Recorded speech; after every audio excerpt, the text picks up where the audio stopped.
Good morning friends. तो hello दोस्तों, स्वागत है आपका मेरे एक और ब्लॉग में। और मैं फिर से आ गया हूँ अपने स्टूडियो में। और भाई साहब बात करते हैं छोटे क्रिएटर्स की।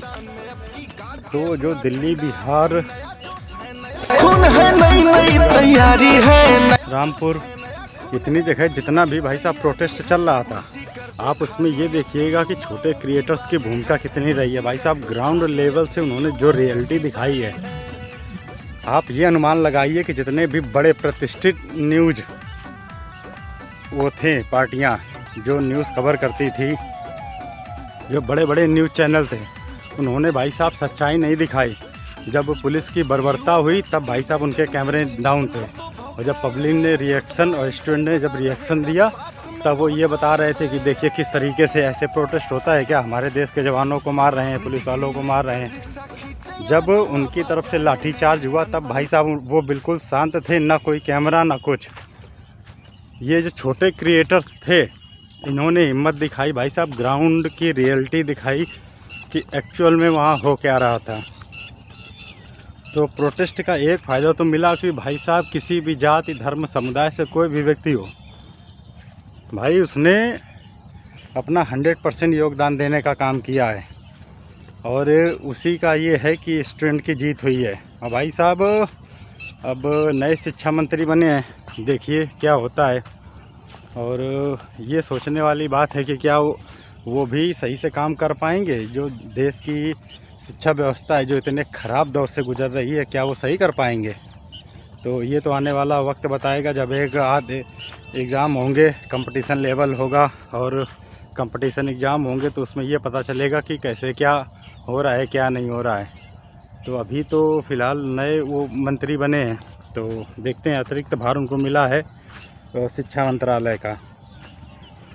ये भाई साहब जो ये शिक्षा मंत्रालय, इसमें से जो भी व्यक्ति पकड़ा गया है, तो अभी तक उस पर कोई कार्रवाई नहीं हुई है। एक समिति गठित कर दी गई है लोगों को ये भरोसा दिलाने के लिए कि नहीं, हमें कठोर कदम उठाएंगे, लेकिन ऐसा कुछ हो नहीं रहा है।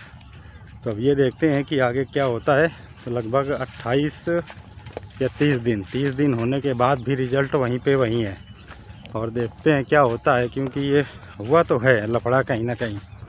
और ये जो छोटे क्रिएटर्स हैं भाई साहब, इनकी बदौलत ये जो सच्चाई है ये सामने आई है जंतर मंतर की। नहीं तो भाई ये जो बड़े न्यूज़ चैनल है यार, ये तो कुछ दिखाई नहीं रहे थे।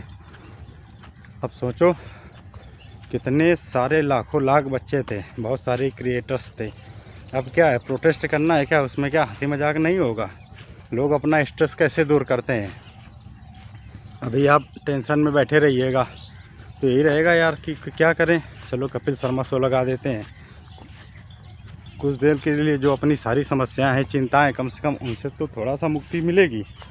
वही हुआ कि भाई साहब दिन में प्रोटेस्ट, रात में अपना मन बहलाने के लिए कोई कैसे भी किसी भी तरीके से प्रोटेस्ट में हिस्सा ले रहा है।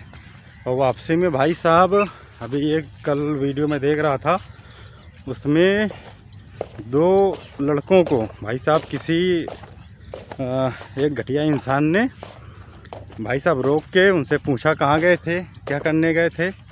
तो और उसके बदले में उसकी मारपिटाई की और गाली गलौज की। बाकायदा उसका वीडियो भी बनाया, अपलोड भी किया। तो ये विकृत मानसिकता के लोग हैं, उनको इससे कोई मतलब नहीं है कि ये स्टूडेंट हैं, ये अपने लिए प्रोटेस्ट कर रहे हैं, अपने फ्यूचर के लिए प्रोटेस्ट कर रहे हैं। तो मैं भाई साहब यही कहना चाहूँगा कि एकजुट रहिए और अपने फ्यूचर, अपने भविष्य के लिए लड़ना सीखिए। कभी कभी ऐसा होता है ना, हक मांगने से नहीं मिलता तो उसको छीनना पड़ता है। इस समय जो समस्याएं, जो चीज़ें हो रही हैं, वो ऐसे ही हो रही हैं कि लोग ईमानदारी से पेपर तो देते हैं, लेकिन जो भी संस्था ईमानदारी से पेपर कराती है वो करा नहीं रही है ईमानदारी से पेपर। नहीं तो बच्चे क्या है, बच्चे तो पढ़ के जा रहे हैं, जो पढ़ के जा रहे हैं उनका नुकसान हो रहा है, जो नहीं पढ़ के जा रहे हैं उनका तो फ़ायदा हो रहा है।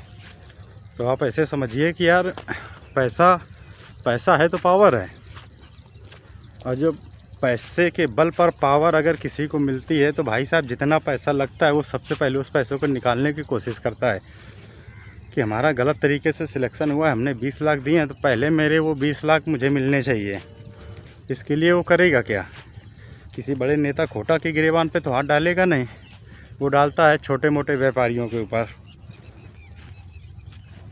छोटे मोटे लोगों के ऊपर। फर्जी केस में फंसाना, फर्जी इनकाउंटर करना, फर्जी बातें बनाना, इस तरीके से वो पैसे निकालते हैं। जो एक ईमानदारी के साथ जाता है, अपनी नौकरी पाता है, अपने मेहनत के दम पे, भाई साहब जो ग्राउंड लेवल से उठ के जो इस लेवल पे आता है, भाई साहब उसको चीज़ें हकीकत सब कुछ पता होती है कि क्या हो रहा है, कैसे हो रहा है, क्यों हो रहा है। तो भाई साहब किसी के बहकावे में मत आइए, मेहनत करिए और मेहनत का फल एक दिन आपको मिलेगा ज़रूर। और ऐसे ही हंसते रहिए, मुस्कुराते रहिए।